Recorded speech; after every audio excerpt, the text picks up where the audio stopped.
Oui, alors ce mois de juillet va nous apporter des changements significatifs en astrologie. Il y a des transitions planétaires importantes, des lunaisons puissantes et puis du degré anarétique dedans. Bonjour!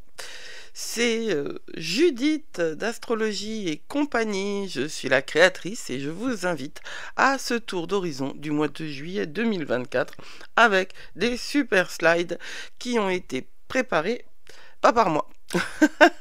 Elles ont été préparées par l'IA. Voilà. Alors, la première des choses dont nous allons parler, eh bien, c'est de Neptune rétrograde. Parce que Neptune rétrograde dès le 2 juillet. Mais il y a aussi d'autres éléments qui vont être importants à prendre en considération. Et c'est alors Neptune, sa caractéristique, c'est très rétrogradé au degré anarétique, comme je le disais en tout début. Les deux planètes, Neptune et Saturne, vont voyager à rebours dans le signe du Poisson et vont nous inviter à réfléchir sur tout ce qui se dissout dans nos vies et sur les efforts qui vont être nécessaires de notre part pour matérialiser nos rêves en 3D dans les mois à venir. Alors, globalement, ce mois de juillet, il va nous faire assister à un passage progressif de l'énergie de l'eau cardinale, parce que l'eau du cancer, c'est le premier signe d'eau, c'est un signe cardinal, donc un signe de décision. Et ça va nous faire passer au feu fixe du lion, à mesure que Mercure, Vénus et le Soleil quittent le cancer et entrent en lion. Et ça, d'abord, c'est une invitation à quitter notre zone de confort, à nous ouvrir au monde et à choisir consciemment de participer sans réserve à la vie. Alors, on va voir ça. Neptune rétrograde, d'abord, eh bien, ça veut dire que on va être plus vers l'intérieur, c'est de l'intériorisation, c'est de l'introversion, on va se remettre en question. Et on va explorer notre vie intérieure et spirituelle.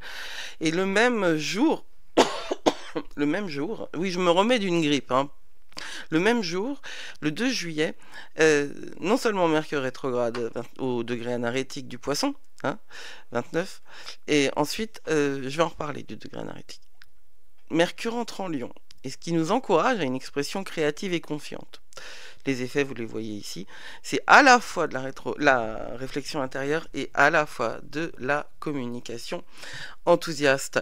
Alors ça va nourrir des efforts créatifs et des projets artistiques et on va bien en avoir besoin.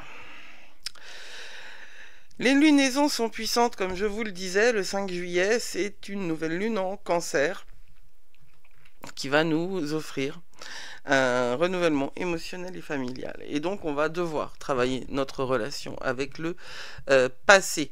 C'est une nouvelle lune qui nous invite à rentrer chez nous, entre guillemets, c'est-à-dire à savoir où est-ce que c'est chez nous.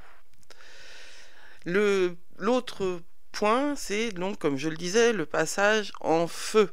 Vénus entre en Lion le 11 juillet. Et là, on va avoir envie d'être vu. Je parlais de créativité, célébration, expression authentique. Ça, c'est le Lion. Et Vénus rejoint Mercure. Donc, on va trouver du plaisir dans la vie. Et tant mieux, tant mieux. Vénus est l'occasion de retrouver un lien avec notre rayonnement, notre enthousiasme d'enfant. Vénus en Lion, pardon. D'enfant, parce que le Lion est une énergie qui apporte beaucoup de relations à l'enfance. Et c'est de l'art pour l'art. On va s'éclater en vérité sans se préoccuper du résultat ni du perfectionnisme. Mars entre en Gémeaux. Lui, c'est pas du tout pareil. Il n'est pas du tout dans le feu, il est dans l'air. Et il n'a pas encore... Mars est plus lente. Il n'a pas encore passé par le Cancer. Si, mais en fait... Non, c'était en Poisson qu'il était. Il n'a pas encore passé par le Cancer. Alors, en Gémeaux, on va penser vite et fort. Accélération de l'activité intellectuelle. Ça stimule notre curiosité et notre capacité à explorer. On est dans l'expérimentation. Ça va être pareil pour la sexualité. Parce que Mars est une planète qui dirige notre sexualité. Et ça m'éclate comment l'intelligence artificielle a illustré la sexualité. Donc... quand on cumule Mars en Gémeaux et la Vierge, n'importe quoi, Vénus en Lion, ça nous donne un moment assez je veux dire, les amours de vacances, quoi. Hein. Sortez couverts tout de même, toujours. Et puis, tendance à parler impulsivement. Donc, tout le monde va faire partie de la team Judith pendant cette période. Ça va être sans filtre. Faut faire attention hein, à la manière dont vous réfléchissez, dont vous vous exprimez. Et il faudrait essayer de réfléchir. Je n'ai pas Mars en Gémeaux. Moi, j'ai... Mars en Capricorne. Mais c'est pas grave, la parole, j'ai la Lune en Gémeaux et j'ai Mercure en Bélier. Donc voilà. C'est ça qui est marrant dans l'astrologie, c'est qu'il y a des placements qui sont euh, parallèles en fait, non, qui se recoupent. Hein. Mars en Gémeaux, ça peut ressembler à d'autres placements de naissance. Ensuite, nous passons à la pleine lune en Capricorne. Alors là, celle-là, c'est quelque chose. Hein. C'est quelque chose. Non seulement elle est à 29 degrés du Capricorne, mais en plus, elle est en conjonction à Pluton, hein, qui est au 0 degré du Verseau. Et là, c'est la deuxième pleine lune en Capricorne en plus. Donc l'idée, c'est on s'éclate jusqu'au 21 juillet. Et le 21 juillet, il va y avoir une espèce d'arrêt, en fait. Hein, un moment très, très particulier, très lourd. Parce qu'en fait, c'est le point culminant de votre voyage, de transformation psychologique et émotionnelle. Et vous allez avoir des révélations, et des idées, et des changements structurels, et des idées sur les changements structurels qui doivent être apportés dans votre vie, à la fois intérieure et à la fois extérieure. C'est une période de transition collective et personnelle, où nous devons prendre conscience de la nécessité de mûrir et de mieux discerner ce qui relève de notre responsabilité et de ce qui ne l'est pas.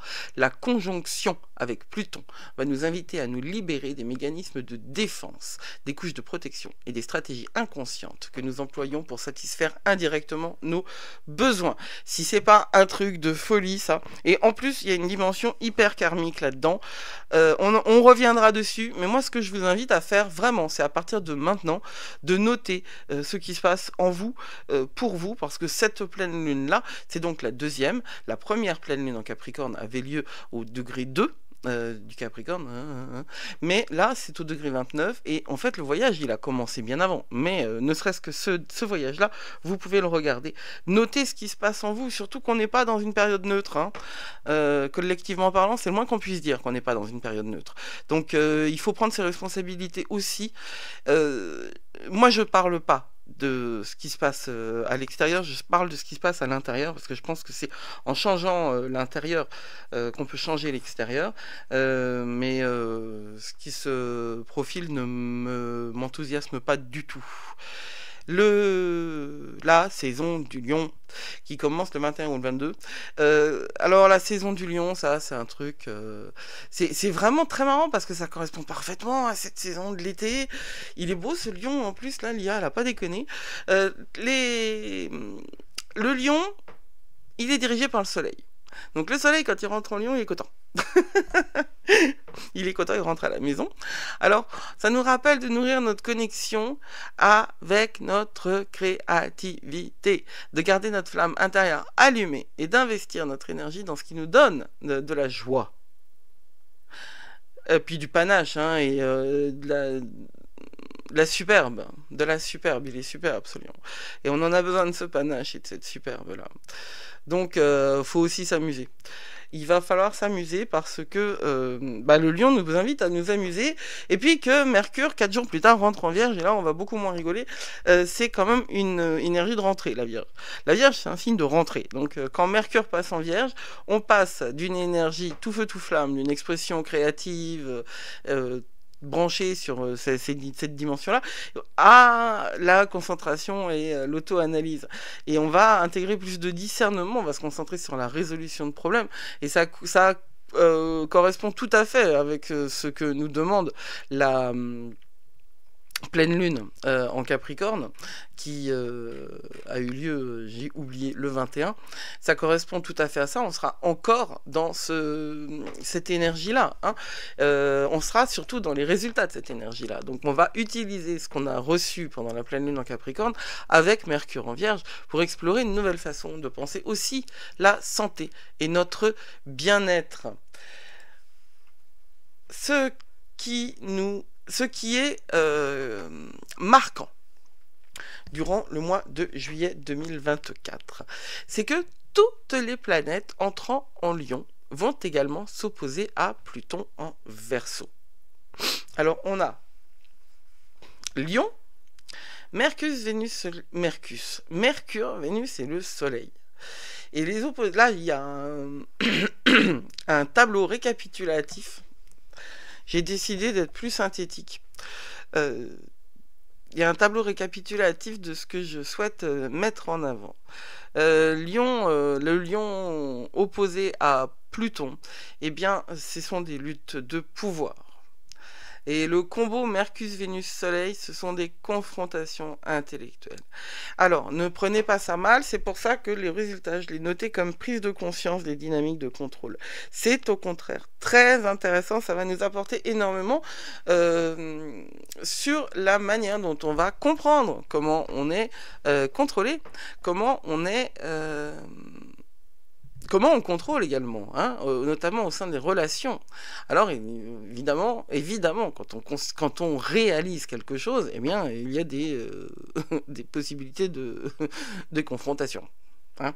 Alors pour tous ceux qui n'aiment pas la confrontation, ça va être chaud cacao, mais c'est toujours intéressant, la manière de prendre conscience que nous gérons tout le temps la danse entre la peur et le désir.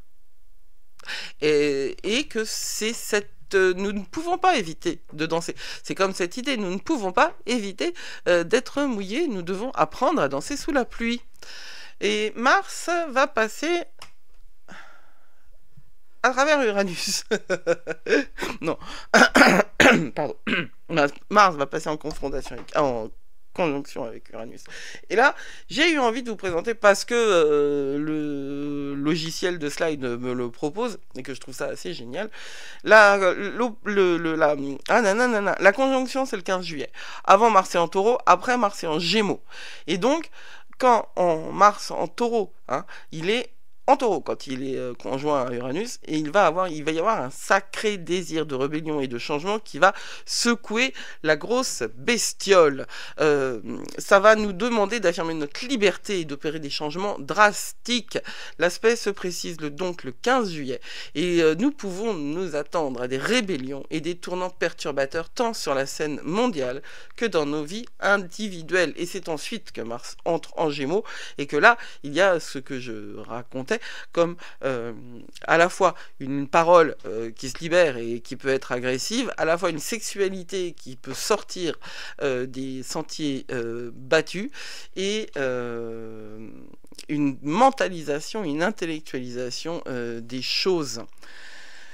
Le 29e degré.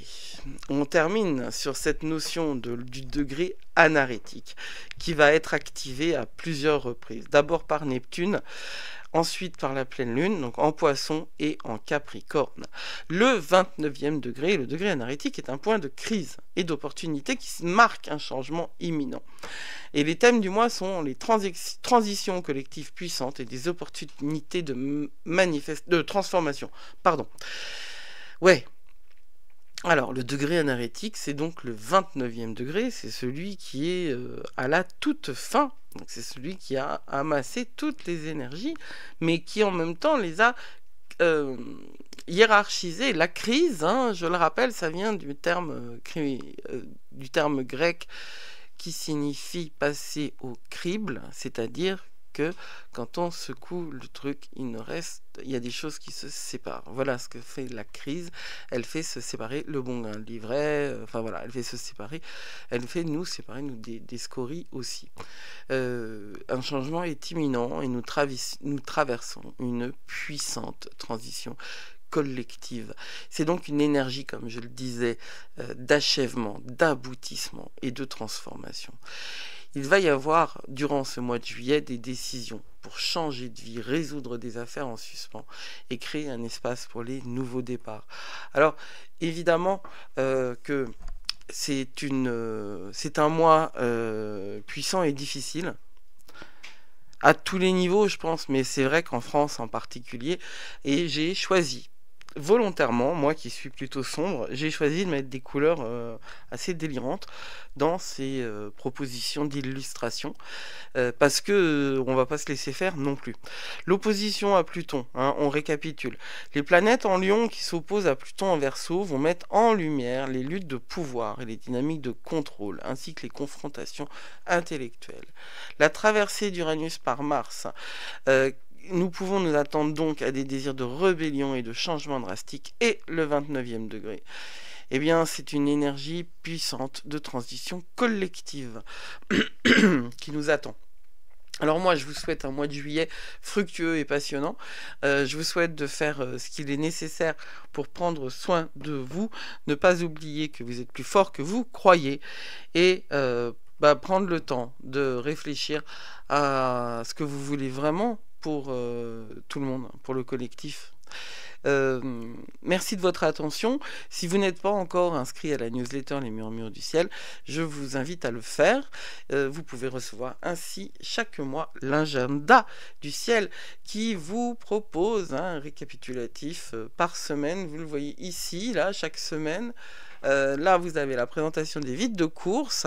Là, c'est le calendrier. Et puis là, par semaine, vous avez le récapitulatif des transits, des questions pour vous aider à poser la semaine, hein. Il y a ces trois phrases, quoi. Faites un plan pour la semaine, et puis un espace en dessous pour le remplir. Voilà, je vous remercie de votre attention, et prenez soin de vous. Blessed be.